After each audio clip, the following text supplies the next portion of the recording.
2023년 6월 8일 목요일 새벽 기도회를 하나님께 올려드리도록 하겠습니다. 오늘 이 시간에 함께 보실 하나님의 말씀은 욥기서 5장 말씀입니다. 욥기 5장 말씀을 제가 봉독해 드리도록 하겠습니다.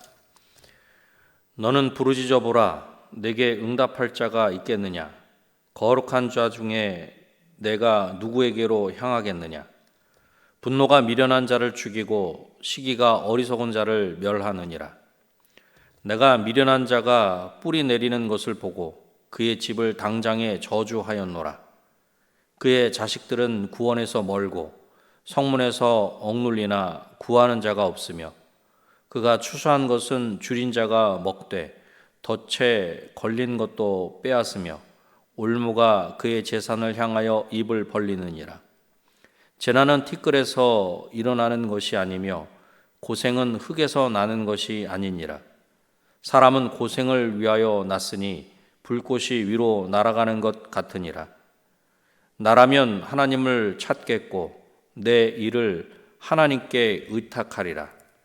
하나님은 헤아릴 수 없이 큰 일을 행하시며 기이한 일을 셀 수 없이 행하시나니 비를 땅에 내리시고 물을 밭에 보내시며 낮은 자를 높이 드시고 애곡하는 자를 일으키사 구원에 이르게 하시느니라. 하나님은 교활한 자의 계교를 꺾으사 그들의 손이 성공하지 못하게 하시며 지혜로운 자가 자기의 계략에 빠지게 하시며 간교한 자의 계략을 무너뜨리심으로 그들은 낮에도 어두움을 만나고 대낮에도 더듬기를 밤과 같이 하느니라. 하나님은 가난한 자를 강한 자의 칼과 그 입에서 또한 그들의 손에서 구출하여 주시나니 그러므로 가난한 자가 희망이 있고 악행이 스스로 입을 다무느니라. 볼지어다 하나님께 징계받는 자에게는 복이 있나니 그런즉 너는 전능자의 징계를 업신여기지 말지니라. 하나님은 아프게 하시다가 싸매시며 상하게 하시다가 그의 손으로 고치시나니 6가지 환난에서 너를 구원하시며 7가지 환난이라도 그 재앙이 내게 미치지 않게 하시며 기근 때의 죽음에서 전쟁 때의 칼의 위협에서 너를 구원하실 터인즉 내가 혀의 채찍을 피하여 숨을 수가 있고 멸망이 올 때에도 두려워하지 아니할 것이라. 너는 멸망과 기근을 비웃으며 들짐승을 두려워하지 말라. 들에 있는 돌이 너와 언약을 맺겠고 들짐승이 너와 화목하게 살 것이니라.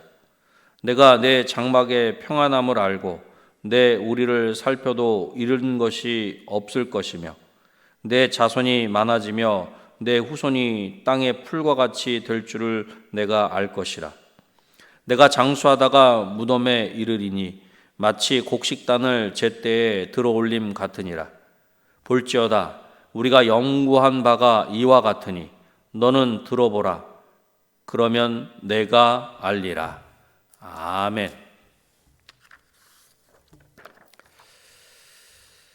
오늘 본문은 앞에 있는 욥기 4장과 5장의 말씀은 엘리바스가 욥에게 충고하는 그런 책망하는 그런 내용입니다.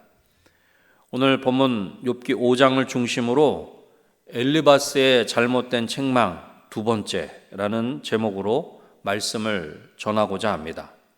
엘리바스의 잘못된 책망을 통해서 우리가 알아야 할 것이 있습니다. 첫 번째로는 경험의 한계성을 알아야 합니다.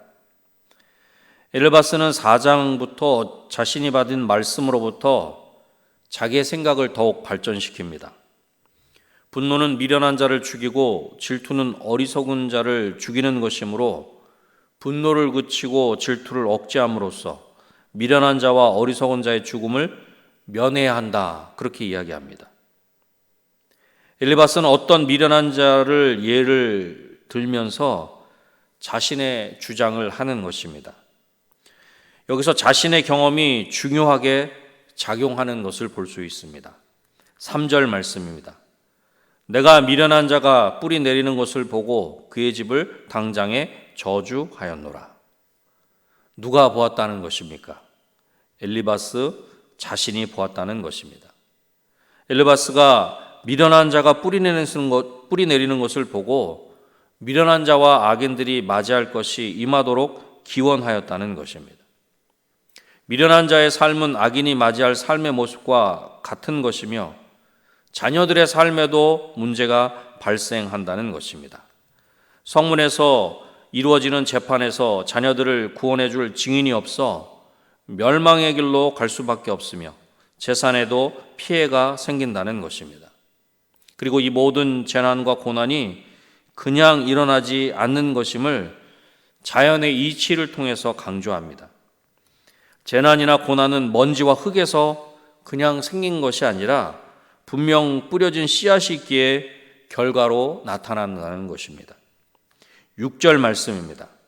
재난은 티끌에서 일어나는 것이 아니며 고생은 흙에서 나는 것이 아니니라. 불티가 그냥 위로 올라가는 것이 아니라 불길이 있기 때문인 것과 마찬가지로 인간의 고난은 자신이 저지른 악한 행동의 결과라는 것입니다. 고난의 원인을 명확하게 규정하는 것으로 어떤 고난도 그 원인은 자신의 죄에 있다는 것입니다. 엘리바스는 이렇듯 곳곳에서 자신의 경험으로 욥에게 충고하고 있습니다. 그러나 엘리바스의 경험은 모든 상황에 적용할 수 있는 일반적인 원리가 되지 못한다는 것입니다. 엘리바스가 경험한 것은 단지 일부분일 뿐이며 그렇지 않은 경우도 많다는 것입니다. 물론 하나님은 우리의 경험을 선한 도구로 사용하십니다. 그럼에도 엘리바스와 같이 자신의 경험이 전부라는 편협한 사고에서 벗어날 수 있는 저와 여러분이 되시기를 주님의 이름으로 축원합니다. 엘리바스의 잘못된 책망을 통해서 우리가 알아야 할 것이 있습니다. 두 번째로는 충고의 한계성을 알아야 합니다. 엘리바스에 의하면 현재 욥은 악인에 대한 심판의 결과를 맞이하고 있는 것입니다. 그리고 그러한 엘리바스가 생각하는 해결책은 회개하는 것입니다. 8절 말씀입니다. 나라면 하나님을 찾겠고 내 일을 하나님께 의탁하리라. 엘리바스는 자신이 욥이라면 하나님을 찾겠다는 것입니다. 하나님을 찾고 하나님께로 돌아가겠다는 것입니다. 그리고 9절로 16절을 통해서 그 하나님이 어떤 분이신가를 표현합니다. 하나님이 하시는 일은 인간이 헤아릴 수 없이 크고 놀라운 것입니다. 하나님이 행하시는 일은 자연과 우리 인생 모두에게 영향을 미치는 것입니다. 하나님은 낮은 자와 슬퍼하는 자를 구원하셔서 높아지게 하십니다. 교활한 자의 계획을 무너뜨려 그 계획이 이루어지지 못하도록 하십니다. 지혜로운 자를 자기 꾀에 빠지게 하시며 간교한 자의 계획을 무산시키십니다. 또한 하나님은 교만하고 포악한 자에게서 가난한 자를 구원하십니다. 마치 맹수처럼 입을 벌리고 손에 그 먹이를 움켜쥐려는 악인에게서 가난한 자를 구원하신다는 것입니다. 그러므로 가난한 자에게 희망이 있고 악행은 하나님의 역사 안에서 설 자리가 없는 것입니다. 16절에 분명히 이렇게 말씀합니다. 그러므로 가난한 자가 희망이 있고 악행이 스스로 입을 다무느니라. 강하고 교만한 자를 낮추시고 약한 자를 보호하시며 낮은 자를 높이심으로써 권능과 공의를 나타내시는 하나님의 모습을 본문을 통해서 드러내고 있는 것입니다. 그렇습니다. 분명 모든 세계는 하나님의 선하시고 완벽하신 통치 가운데 있습니다. 그런데 엘리바스가 욥에게 하는 말의 의무와 효과는 이중적이라는 것입니다. 과연 욥은 하나님의 심판을 경험하는 강하고 교만한 자입니까? 아니면 예정된 때에 높임과 구원을 경험하게 될 연약하고 가난한 자입니까? 욥이 어떤 자인가에 따라서 엘리바스의 이 말이 욥에게 구원에 대한 소망과 위로가 될 수도 있고 욥을 향한 저주와 심판이 될 수도 있는 것입니다. 엘리바스는 자신이 욥의 상황이라는 경우를 가정에서 말하고 있다는 것입니다.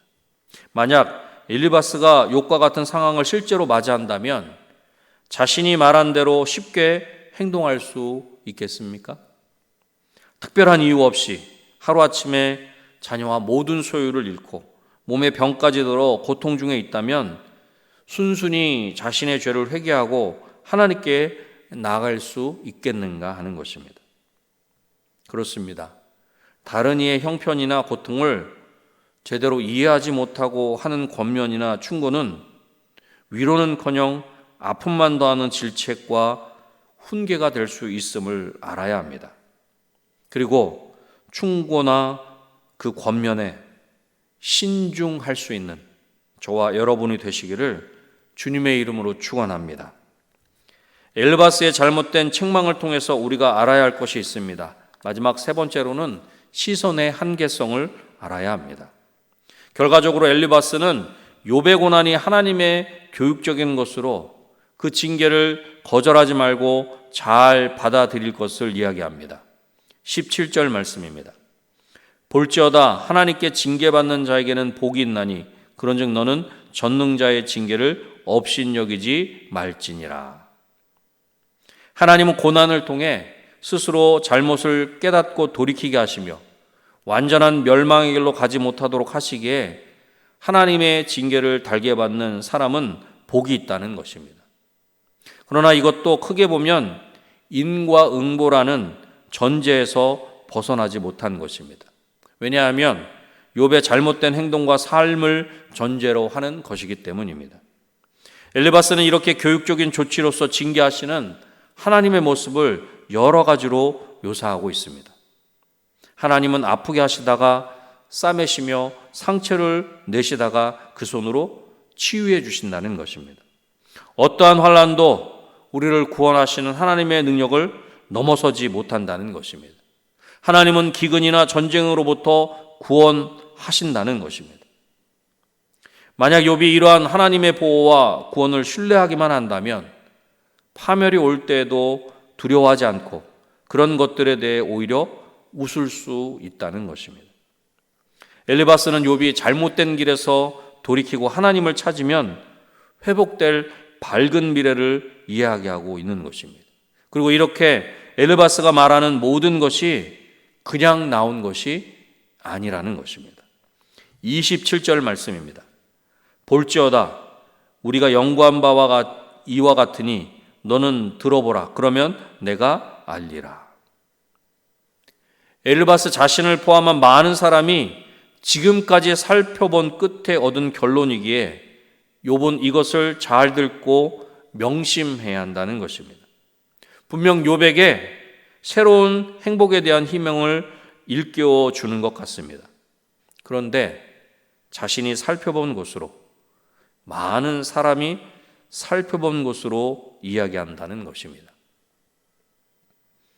앞에서도 말씀드렸습니다만 여러분, 우리의 경험이 전부입니까? 오늘 본문의 표현대로라면 우리가 살펴본 것이 맞습니까? 물론 맞을 때도 있습니다. 그러나 맞지 않을 때도 많이 있다는 것입니다.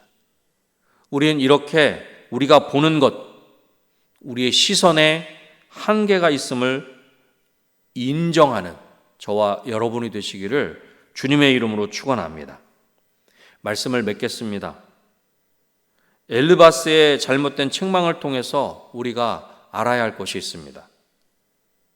경험의 한계성을 알아야 합니다.